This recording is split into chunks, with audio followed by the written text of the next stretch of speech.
on hers and then go forward and make the public aspect of it happen. And then had to make some other phone calls that I wanted to make because I needed the ability to let some people who are close to me know that may not have seen the social media side of it. And I wanted to let them know that we're living in the vicinity because I did not want to lose the ties to them in the area because they were friends that had been friends with mine for over 6-7 years already. So I wanted them to know and give them the opportunity to ask questions and to decide if they wanted to continue our friendship. And were you still with Hertz at this point? No, I wasn't with Hertz. I was actually with a home building company as a buyer for a home building company at this time. And it was not very long after that I found out what Oklahoma's right to work law really meant. Which is, you have no right to work if we don't want you to. Exactly. And that's when I realized that, it was going to be a little bit harder to hide who I was. And so, yeah. And I also realized at that time that it was a little bit harder to get employment as a person who identified as trans at that time. So you had gone from moving from one corporate gig to another corporate gig to another corporate gig, always increasing in pay, always advancing, doing fantastic. And as soon as you come out as trans, you can't get a job. Pretty much I go from having corporate gigs to having my own consulting company and going back into corporate work, going in and being, held as management positions to now I'm incapable of working and that there are other people who are better qualified for these roles and these positions. Yet I've been doing these roles and these positions. Much more experience than somebody else, but it's just because you're trans. Yes. I mean, they can't say that, but we all know. Well, I mean, they could technically have said that in Oklahoma because there was no laws against it. But, when you are walking around with a master's degree and a bachelor's degree, and they can't say that you're not qualified via education, but they're going to say that we found somebody else. We found somebody more qualified.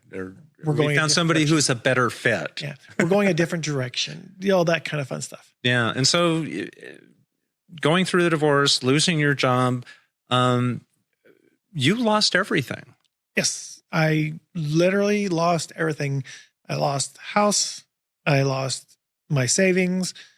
I lost my credit because when you are no longer able to pay your bills, you're no longer able to cover your costs, went through, depleted all my savings, even went through and depleted all my available credit that I had.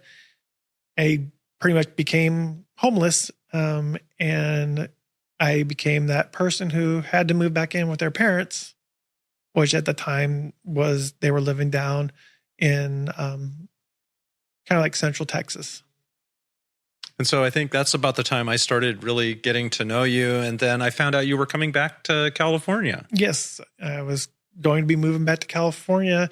And I think it was right about the time when I was going to start making my journey to California because we were driving my parents' vehicles back to California was about the same time you were getting ready to have one of your surgeries. Yeah, I had my bottom surgery in August, and I met you literally like a week or 2 weeks after I had my surgery. It was like one of the first people I actually got to see after my surgery. Yes, I remember that because we were. I come out and you were on your medical leave, and we met up and we went and had soup over at Soup Plantation. We had salad and soup over at Soup Plantation. Then we ended up going out to Zuma, which, we both were like, hey, let's go. And we hung out at Zuma for the day and just chatted and walked down the beach and walked back. And I think that your doctor probably would have got a little mad at you for realizing how much you walked that day, even though they said it was probably good for you to walk, but not that much. Walking in the sand a couple of weeks after a major surgery like that was probably not the smartest thing to do, but it was definitely a fun day. And that's how we kind of started getting to know each other. Yes. We definitely got to really know each other, and we spent a lot of time that day kind of just really getting the ability to know who each other were as in building deeper into that friendship. And so we hung out for a while. We did some things. We got some pictures. I don't know. Do you want to go through some of those now? This is my absolute favorite picture because this is from Zuma, and we went to Zuma, and we were going to do a bit of photography there. And so we saw this rock out there, and there were some waves kind of crashing over it a little bit. And Allison goes, "Oh, I'm going to go stand out on here." And so, we're sitting there, and I'm taking a couple of pictures, and then she goes, well, let's wait for a little bit bigger wave. And because we thought it was going to just break over the rocks. And Allison's sitting there, and this huge wave comes, and it fully engulfs you. You kept that pose through the entire thing. Yes. And I believe there was maybe 6 photos that you had taken with this, and it had a lead up all the way up to it where there was the initial you're flash. Just standing there, and then it's a little bit and a little bit, and then it overtakes you, and then it's gone, and you're just sitting there in the exact same pose. Yes. And after we're done, I was like, oh my gosh, I just sat there, and we both were laughing about how I held that pose the entire time. And yes, we both went out that day, and we were just doing pictures at the beach. We both took out our cameras and just wanted to take pictures and just have fun at a day at Zuma.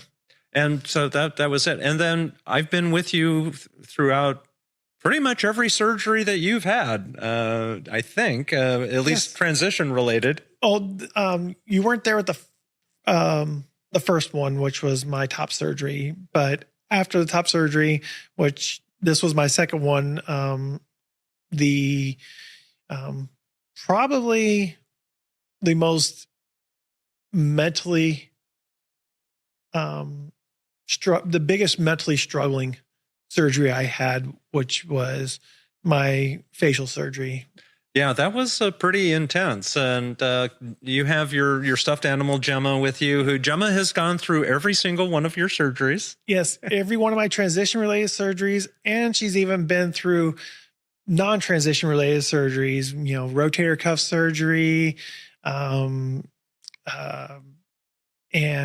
other surgeries I've had. Gemma's always rode along with me. She actually also goes on all my trips with me as well. Okay, so you're back out here now, and eventually we get together, and I buy a house in the beginning of 2017. You were one of the first people that got to see it. Yes. One of your children got to see it first. I believe it was Spencer got to see it first. Yeah. And that was when you were doing the initial walkthrough. And then I was kind of out and about, and you were like, hey, do you want to come see it? And I'm like, sure. And I got to see it. And I also remember that shortly after I found myself, shortly found myself moving you out of one house and moving you into the new house. And even spending a day doing it pretty much by myself, because you had some lawyer thing that you had to do, the lawyer thing. And so I used your truck and was moving stuff back and forth. And you have no idea how much I appreciate you being there for me, helping me in relationship to that. And one of the things I told you was that as soon as you have a job, you have a place to live. Yes. And so we've been roommates for 7 years now, 8 years? Just over, about 6.5 years now. And since then, we've definitely have done a lot together. We've, had our stuff going on together, and I've supported some of the stuff that you're involved with. You've supported some of the stuff that I've been involved with. Yeah, the prior photo that we had up there was the one where we went to Las Vegas to be in the wedding for your best friend. Yes, my friend Kate, her and Chrissy had gotten married, and this was actually, what was it? 3 weeks after my facial surgery, which is one of the reasons why I was wearing the headband, is because it had a huge scar across the top. And the funny thing is also that you and I played a little bit of a joke on a lot of our friends because we had done a picture of just the two of us in Vegas.